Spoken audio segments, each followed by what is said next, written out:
30 दिन बाद केंद्रीय कर्मियों के डीए में होगा धमाल। 55% हुई दर तो जेब में आएंगे ये सैलरी।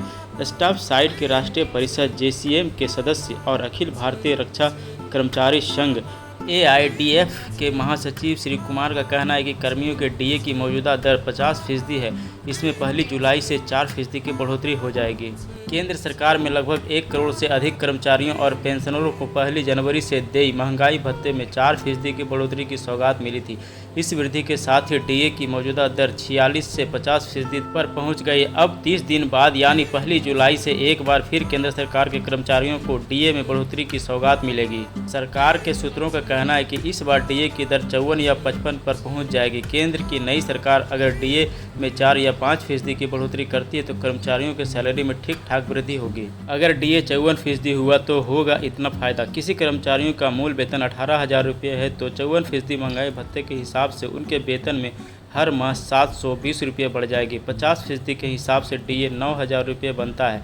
54% होने से 9,720 रुपये हो जाएगा। यानी डीए की दर में बढ़ोतरी के बाद उसके वेतन में 720 रुपये का इजाफा होगा। जिस कर्मचारी का मूल वेतन 25,000 रुपये है तो उसे प्रति माह 1,000 रुपये का फायदा होगा। 50% के हिसाब से उनका डीए 12,500 रुपये बनता है।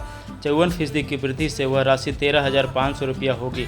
यानी डीए की दर में बढ़ोतरी के बाद उसके वेतन में 1,000 रुपये का इजाफा होगा। जिस कर्मी की बेसिक सैलरी 35,000 रुपये है तो उसे प्रति माह 1,400 रुपये ज़्यादा मिलेंगे। मौजूदा समय 50% के हिसाब से उसे 17,500 रुपये डीए मिलता है। 54% की बढ़ोतरी के बाद वह राशि 18,900 रुपये होगी।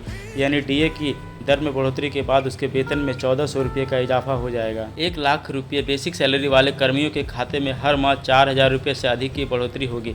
50% के हिसाब से उनका डीए 50,000 रुपये बनता है। 54% के हिसाब से 54,000 रुपया होगा। यानी डीए की दर में बढ़ोतरी के बाद उनके वेतन में 4,000 रुपये का इजाफा हो जाएगा।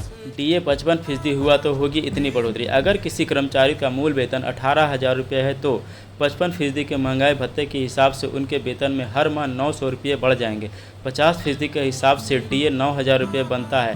55% के हिसाब से 9,900 रुपये हो जाएगा। यानी डीए की दर में बढ़ोतरी के बाद उसके वेतन में 900 रुपये का इजाफा हो जाएगा। कर्मचारी का मूल वेतन 25,000 रुपये है तो उसे प्रति माह 1,250 रुपये का फायदा होगा। 50% के हिसाब से उसका डीए 12,500 रुपये बनता है। 55% के हिसाब से वह राशि 13,750 रुपया होगी। यानी डीए की दर में बढ़ोतरी के बाद उसके वेतन में 1,250 रुपये का इजाफा हो जाएगा। जिस कर्मी की बेसिक सैलरी 35,000 रुपये है तो उसे प्रति माह 1,750 रुपये ज़्यादा मिलेंगे।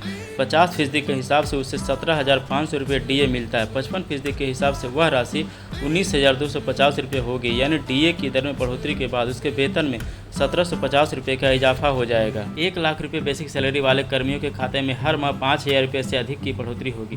50% के हिसाब से उसका डीए 50,000 रुपये बनता है। अब 55% के हिसाब से 55,000 रुपया होगा। यानी डीए की दर में बढ़ोतरी के बाद उनके वेतन में 5,000 रुपये का इजाफा हो जाएगा। तो दोस्तों ऐसे इन्फॉर्मेटिव वीडियो के लिए चैनल को सब्सक्राइब करें और वीडियो अच्छी लगे तो वीडियो को लाइक करें। धन्यवाद।